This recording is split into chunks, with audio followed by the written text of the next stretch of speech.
Assalamualaikum warahmatullahi wabarakatuh. Halo guys, perkenalkan nama saya Tri Reza Pridana, nomor induk Taruna 201940446 dari Prodi Manajemen Transportasi Perkeretaapian.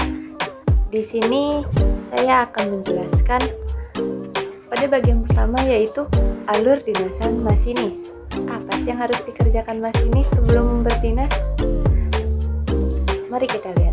Yang pertama yaitu masinis harus hadir di kantor UPT Kru maksimal 45 menit sebelum jam kereta api diberangkatkan. Masinis melihat dan memastikan jadwal dinasan sebagai masinis dan asisten masinis yang berdinas pada hari tersebut. Kemudian yaitu mengisi buku absensi harian. Selanjutnya yaitu masinis dan asisten masinis melihat, membaca, dan memahami pengumuman yang ada di papan pengumuman di UPT Kru. Setelah memahami dan melihat pengumuman tersebut, masinis diarahkan ke pos kesehatan untuk melakukan pemeriksaan kesehatan. Pemeriksaan kesehatan itu terdiri dari pemeriksaan tensi darah, kemudian pemeriksaan kadar alkohol, dan lain sebagainya. Apabila pemeriksaan tes kesehatan telah dilaksanakan dan mendapatkan hasil yang baik, maka masinis dan asisten masinis akan mendapatkan surat keterangan kesehatan dari pos kesehatan. Selanjutnya, masinis dan asisten masinis kembali ke ruang penyelia untuk menyerahkan surat keterangan kesehatan yang telah didapatkan dari pos kesehatan dan menunjukkan tanda kecakapan. Adapun tanda kecakapan yaitu O62, O64, dan sertifikat ASP, arloji, suling mulut, senter, dan handphone dalam keadaan off apabila ingin dibawa saat berdinas. Setelah itu yaitu melakukan asesmen singkat dan tes tunjuk sebut semboyan yang ada di lintas. Masinis dan asisten masinis melakukannya secara bergantian di depan penyelia. Kemudian setelah itu, jika hasil asesmen dan tunjuk sebut menyatakan baik, maka menandatangani surat pernyataan siap dinas sebagai bukti persetujuan untuk dinas pada hari tersebut. Kemudian setelah itu, masinis dan asisten masinis mendapatkan surat perintah perjalanan dinas atau SPPD, tabel O100, bentuk 93 atau bentuk permintaan kereta api penolong, dan bentuk 92 atau peristiwa luar biasa yang diberikan oleh penyelia. Selanjutnya, masinis dan asisten masinis melakukan serah terima lokomotif dengan petugas urusan lokomotif atau PUL, kemudian menerima T200 dan melakukan cek go-no-go item serta memeriksa kelengkapan inventaris dan melakukan percobaan rem dinamis maupun rem statis. Apabila percobaan rem statis dan dinamis telah dilaksanakan, awak kereta api membacakan O100 di dalam kabin bersama asisten masinisnya. Selanjutnya yaitu asisten masinis dan masinis melaporkan ke PPKP melalui radio masinis dengan menyebutkan nomor kereta api, nomor lokomotif, awak kereta api yang bertugas, serta fungsi go-no-go item.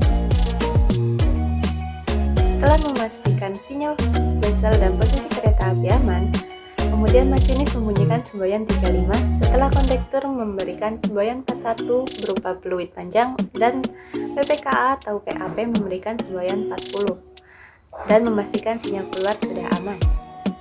Sebelum masinis meninggalkan lokasi stasiun, masinis melakukan percobaan rem dinamis sebelum meninggalkan emplasemen dan kereta api siap didinaskan. Oh iya, selama di perjalanan, masinis dan asisten masinis melakukan tunjuk sebut semboyan yang ada di perjalanan. Kemudian, apabila dalam dinasannya tersebut terdapat pergantian kru masinis dan asisten masinis, maka masinis dan asisten masinis tidak boleh meninggalkan lokomotif dalam keadaan kosong. Dan jika belum ada awak kereta api pengganti, asisten masinis harus melapor ke penyelia agar mengatur petugas untuk mengambil alih lokomotif lalu menyerahkan T200 dan lembar serah terima dinasan ke masinis pengganti untuk ditandatangani. Apabila dinasan masinis dan asisten masinis telah selesai, maka asisten masinis dan masinis melapor kepada BPKA atau PAP dan menyerahkan LAPK atau laporan kereta api untuk diperiksa. Setelah itu melapor dan menyerahkan LAPK ke penyelia dan menyampaikan secara lisan apabila ada kejadian luar biasa selama berdinas.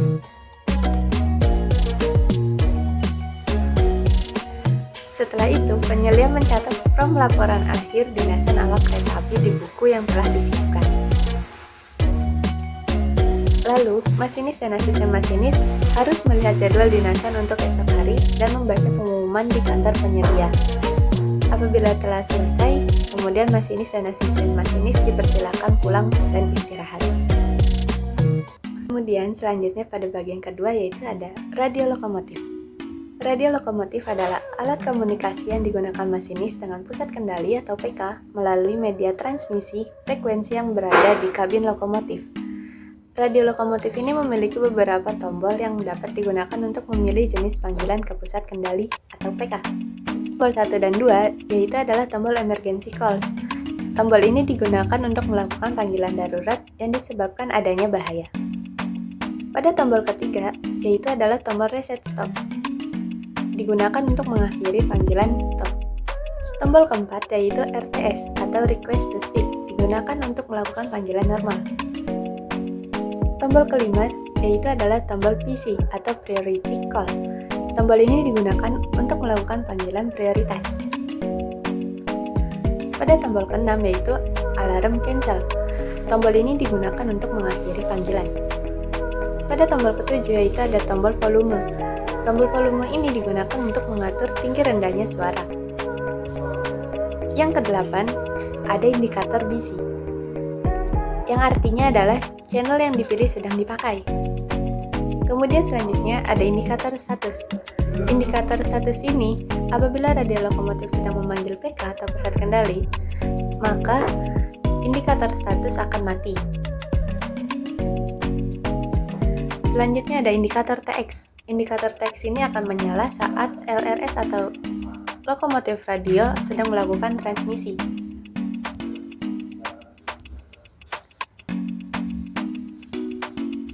Indikator stop yaitu jika suatu panggilan diakhiri dengan menekan tombol RST stop atau reset stop. Yang kesembilan ada tombol channel. Tombol channel ini digunakan untuk memilih saluran jaringan yang dituju. Kemudian yang ke-10 ada LED display. LED display ini menunjukkan waktu dan channel yang telah dipilih.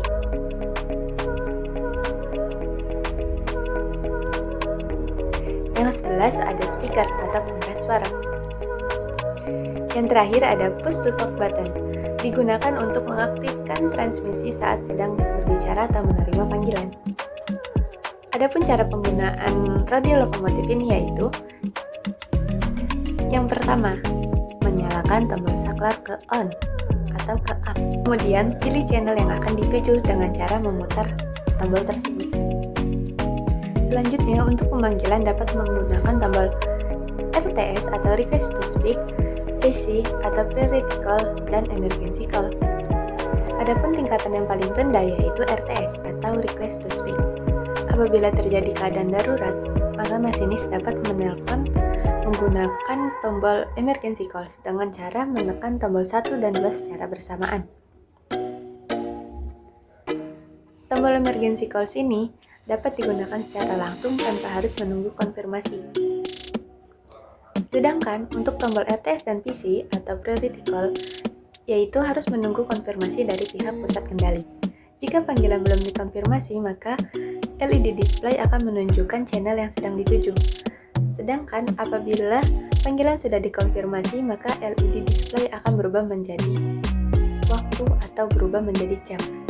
Dan untuk menyampaikan informasi, masinis harus menekan tombol push to talk button yang ada di gagang telepon.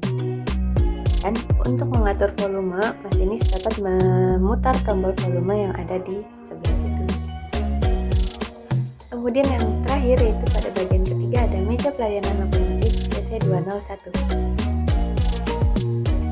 Pada bagian ketiga ini, yang pertama saya akan membahas tentang pemeriksaan sebelum mesin hidup. Yang pertama yaitu periksa adanya keausan maupun keretakan dan baut-baut yang kendor ataupun lepas.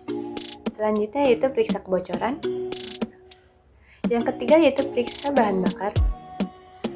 Yang keempat yaitu periksa posisi keran-keran udara. Yang kelima, periksa kondisi selang air break. Dan yang terakhir yaitu periksa kelengkapan inventaris yang ada di kabin. Selanjutnya yaitu pemeriksaan sesudah naik lokomotif. Yang pertama yaitu jauhkan barang-barang maupun benda dari alat yang berputar. Kemudian periksa minyak pelumas mesin diesel menggunakan dipstick. Kemudian periksa minyak pelumas pada governor mesin diesel dan pada kompresor.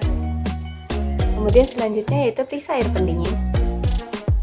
Kemudian periksa minyak pelumas gear pada kipas radiator. Kemudian pastikan keran governor kompresor pada posisi terbuka. Selanjutnya yaitu menghidupkan mesin lokomotif CC201. Yang pertama yaitu posisikan throttle handle, dynamic brake, dan reverser pada posisi netral. Kemudian nyalakan saklar baterai dan posisi CB pada posisi on.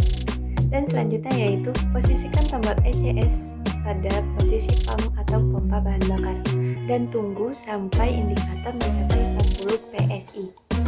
Setelah itu, apabila tekanan pompa bahan bakar telah tercapai, maka ECS tersebut posisikan pada posisi start untuk menghidupkan mesin diesel. Selanjutnya, pertahankan posisi ini sampai mesin diesel hidup. Oh iya, sebelum tekanan minyak pelumas mencapai lebih dari 1,1 kg per cm kubik, maka jangan pindahkan ECS ke posisi run atau idle, karena hal ini dapat membahayakan mesin diesel akan mati. Pada meja pelayanan lokomotif CC201 yang pertama yaitu ada automatic brake handle. Automatic brake handle ini digunakan untuk mengerem lokomotif beserta rangkaiannya secara otomatis. Pada automatic brake handle ini ada 6 tingkatan pengereman, yaitu yang pertama ada release, yang kedua minimum reduction, yang ketiga service, yang keempat suppression, yang kelima handle off, dan yang terakhir ada emergency. Yang kedua yaitu ada cut off pilot valve, digunakan sebagai double heating cope. Kemudian selanjutnya ada independent brake handle, digunakan untuk pengereman apabila lokomotif tidak membawa rangkaian. Kemudian selanjutnya ada lampu indikator. Lampu indikator ini akan hidup apabila ada keadaan darurat atau keadaan berbahaya. Selanjutnya ada reverser handle.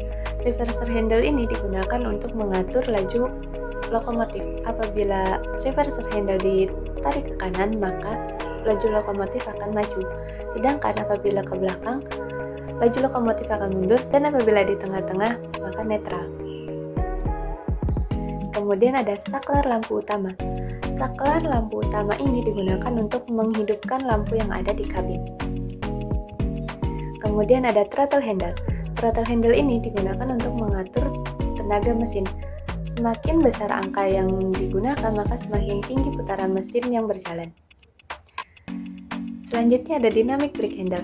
Dynamic brake handle ini digunakan sebagai pengereman secara elektrik bila kecepatan melebihi dari 30 km per jam. Ini ada load meter. Load meter ini berfungsi untuk mengetahui arus listrik yang bekerja pada generator. Kemudian ada manometer udara.